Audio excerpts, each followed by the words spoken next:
782 communes situées dans 17 départements, reconnues en état de catastrophe naturelle par un arrêté pris ce mercredi en Conseil des ministres. L'indemnisation pourra être désormais plus rapide pour les sinistrés.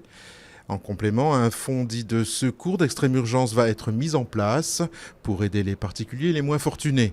La facture totale pour les dommages assurés se situerait entre 900 millions et 1,4 milliard d'euros. 33 000 demandes d'asile, c'est ce que la France a enregistré depuis janvier 2016. Un chiffre en hausse de 18% sur un an, mais qui traduit toutefois un ralentissement par rapport à la fin 2015. D'après l'Office français de protection des réfugiés et apatrides, le trio de tête des pays d'origine des demandeurs d'asile est constitué par la Syrie, le Soudan et l'Afghanistan. En moyenne, 36% des demandes obtiennent une réponse positive. Au moins 15 civils, dont 2 enfants tués et des dizaines de blessés dans de nouveaux raids du régime syrien sur la ville d'Alep.